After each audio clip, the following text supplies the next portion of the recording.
Hair oiling और head massage से देख सकते हैं मेरे जो बाल है ना वो बढ़ते ही जा रहे हैं, घने और काले ही होते जा रहे हैं, स्मूथनिंग भी आ रही है। वही आज मैं आपको बताने वाली हूँ। तो इस तरह से आपको क्या करना है, हर दूसरे तीसरे दिन में हमारे हेड में इस तरह से मसाज करते रहना है। आगे से, पीछे से, ऊपर की साइड से, सभी साइड से हमें अच्छी तरह से मसाज करते जाना है। मसाज करने से हमारे जो हेड जो होता है ना वो रिलैक्स होता है और उसमें जो हेयर ग्रोथ होती है ना वो अच्छे से होती है। इसलिए हमें हर किसी को अपने हेड में मसाज करना चाहिए। वो लेडीज़ हो या पुरुष हो, दोनों में भी हेड मसाज की ज़रूरत बहुत ही ज़्यादा होती है। अपने आप से करें या किसी से कर सकते हैं, सैलून जाकर कर सकते हैं, पर आप हेड मसाज ज़रूर करें। हेड मसाज से आपके बालों में ग्रोथ अच्छी आती है, स्पैच बनने से बचते हैं और अपने बालों में जो शाइन आती है और रिलैक्सेशन जो होता है हमारे हेड में उससे आपके बालों में बहुत ही अच्छा रिजल्ट दिखाई देता है। तो देख सकते हैं मेरे काले घने और लंबे बालों के लिए मैं हेड मसाज और हेयर ऑयलिंग कैसे करती हूँ। तो देख सकते हैं इसी ही काले घने लंबे बालों में शाइन भी लाती हूँ। तो देख सकते हैं कोई पैच वगैरह नहीं है मेरे हेड में, यानी मेरे बालों में कोई पैच वगैरह नहीं बना। मेरे इतने घने काले लंबे बाल, कोई तेल, कोई अदर इंग्रेडिएंट में यूज़ नहीं करती, फिर भी मेरे इतने अच्छे और घने बाल कैसे हो जाते। तो मैं पैराशूट का जो ऑयल है वही इसे यूज़ करती हूँ। इस तरह से हमें हमारे बालों में हेयर में यानी ऑयल लगाना है। ऑयल अप्लाई करने के लिए हमें अच्छी तरह से जो भी आप ऑयल यूज़ करते हो, बादाम का हो, नवरत्न का हो, आदिवासी हेयर ऑयल हो या आप जो रेगुलर हेयर ऑयल यूज़ करते हो, कोई भी हेयर ऑयल हो, आपको क्या करना है, सीधा हमारे जो हाथ है ना लेना है, उसमें अच्छी तरह से मलना है और इस तरह से अप्लाई करते जाना है। दोनों हाथ से हमें अच्छी तरह से स्काल्प पर मसाज करते जाना है। मसाज करने से हमारे बालों में ग्रोथ अच्छी होती है और बाल झड़ने टूटने से भी बचते हैं, कोई पैच वगैरह नहीं बनता।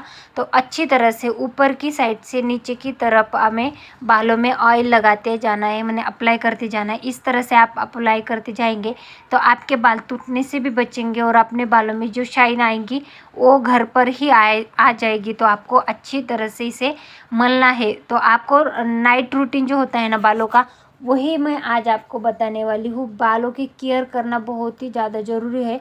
आप अगर बालों की केयर नहीं करेंगे तो आपके बाल झड़ेंगे, कटेंगे, टूटेंगे और आपके बालों में पैच बनना भी स्टार्ट हो जाएगा और शाइननेस तो बिल्कुल भी नहीं आएगा। आपके बाल घोड़े की नाल की जैसे बन जाएंगे। तो आपको क्या करना है, इस तरह से मालिश कर जैसे करते हैं ना उस तरह से हमें अच्छी तरह से बालों में ऑयल लगाते जाना है। अपने बालों में बहुत ज़्यादा ऑयल नहीं लगाना, जितना ज़रूरी है उतना ही ऑयल लगाना है और अच्छी तरह से मालिश करते हुए हमें लास्ट तक हमें बालों में ऑयल लगाते जाना है। तो देख सकते हैं अच्छी तरह से ऑयल लगाने के बाद मैं क्या करती हूँ, थोड़ा सा मसाज करना है, अच्छी तरह से मसाज करना है, यानी रगड़ना नहीं, सिर्फ हमें बालों में अच्छी तरह से अप्लाई करना है। बालों में अप्लाई करने के बाद देख सकते हैं बालों में जो अच्छी तरह से मालिश जो होती है यानी मसाज जो होती है ना, इस तरह से करना है। स्काल्प पर अच्छी तरह से मसाज करने से आपके स्काल्प पर बाल जो है ना, नए बाल आने की ये जरूर ज़्यादा चांसेस होते हैं, नए बाल आते हैं और आपके बाल घने और लंबे बनने में इससे आसानी होती है। तो अच्छी तरह से मैं मसाज करती हूँ। ऑयल लगाने से पहले भी मसाज करना है और ऑयल लगाने के बाद भी अच्छी तरह से मसाज करना है। साइड बाय पार्टीशन करके हमें थोड़े थोड़े बालों में अच्छी तरह से अप्लाई करते जाना है। अच्छी तरह से अप्लाई करने के बाद देख सकते हैं इस तरह से मैंने बालों में मसाज किया है। मसाज करने के बाद हमें अच्छी तरह से कोम करना है। तो देख सकते हैं एक या दो बाल झड़ेंगे आपके, ज़्यादा नहीं झड़ेंगे, एक दो तो नॉर्मल है, किसी के भी झड़ते हैं। जो बाल में दिक्कत है ना वो ज़्यादा नहीं होनी चाहिए, सिर्फ एक दो बाल झड़ने से कुछ दिक्कत नहीं होती। तो इस तरह से हमें बालों में कोम करते जाना है। देख सकते हैं कोई पैच वगैरह नहीं है, कोई दिक्कत नहीं है। तो बालों को दो पार्टीशन में डिवाइड करना है। दो पार्ट में डिवाइड करने से क्या होता है, अच्छी तरह से कोम करने में आसानी होती है और बाल टूटने झड़ने से भी बचते हैं।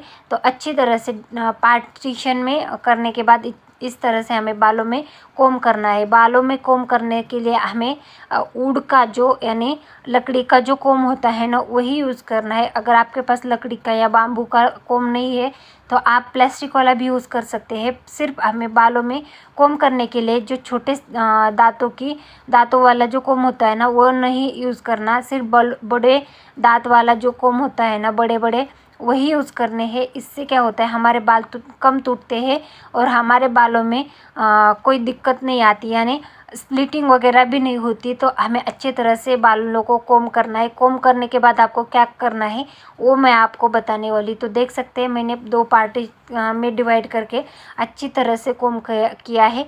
कोई लम्स वगैरह यानी गठ वगैरह नहीं बनने चाहिए। अच्छी तरह से कोम करनी चाहिए। कोम करने के बाद और ऑयल लगाने से हमारे बालों में अच्छी तरह से शाइन भी आ जाती है। हमारे बाल जो है ना अच्छी तरह से शाइन करने लगते हैं। तो अच्छी तरह से कोम करने के बाद देख सकते हैं मेरे बालों में शाइन भी अच्छी आ रही है। पर इस तरह से बालों में कोम करने के बाद देख सकते हैं अच्छी तरह से आपको बाल जो है ना कोम करने हैं, ऊपर से नीचे तक कोम करना है। फिर इस तरह से हमें बालों में कोम करने के बाद अच्छी तरह से स्मूथ करने के बाद देख सकते हैं ऐसा करना है। और रात को सोने से पहले हमें हर दिन इस तरह से बालों में कोम करके और रात को चूटी बनाकर सोना है। तो इस तरह से मैं आपको बाल बनाने वाली हूँ, तो वही बताने वाली हूँ। इससे बाल जो है ना झड़ने से बचते हैं और हर दिन आपके बाल 1 से 2 इंच बढ़ने की चांसेस होते हैं। तो आपको क्या करना है, इस तरह से कोम करने के बाद बालों को इस तरह से देख सकते हैं। मैं आपको दिखाती हूँ। दिखाने के बाद आपको मैं चोटी बनाकर दिखाने वाली हूँ। चोटी बनाने से हमारे बालों में जो ग्रोथ होती है ना वो अच्छी होती है। बाल टूटते भी नहीं, बाल झड़ते भी नहीं और हर दिन आपके बालों में ग्रोथ ही दिखाई देगी। तो इस तरह से पार्ट आप 4 पार्ट कर सकते हो या 3 पार्ट कर सकते हो। तो अच्छी तरह से इसे हमें चोटी बनाते जाना है। अच्छी तरह से चोटी बनाना है, बड़ी वाली चोटी बनाना है। लास्ट तक हम अगर चोटी बनाए तो बाल बढ़ते ही जाते हैं। तो अच्छी तरह से लास्ट तक हमें चोटी बनाते जाना है। देख सकते हैं अच्छी तरह से चोटी बनाने से हमारे बालों में ग्रोथ होती है। आप इस तरह से चोटी, अगर आपको चोटी बनाने नहीं आता तो आप घर में दादी नानी या कोई आपकी मम्मी से भी बना सकते हैं, आपके बहन से बना सकते हैं। अच्छी तरह से चोटी बनानी है। चोटी आप अगर बनाएंगे तो आपके बाल हर दिन बढ़ते ही जाते हैं। तो देख सकते हैं इस तरह से मैंने लास्ट तक चोटी बनाई। कितने घने काले लंबे बालों में ग्रोथ और शाइनेस के लिए यही अप्लाई करना। और आपको घने काले लंबे बालों की चाह है तो आप भी इसे ज़रूर ट्राई करना, आपको अच्छा रिजल्ट दिखाई देगा। देख सकते हैं मेरे बाल कितने लंबे बन रहे हैं, कितनी बड़ी चोटी बन गई है।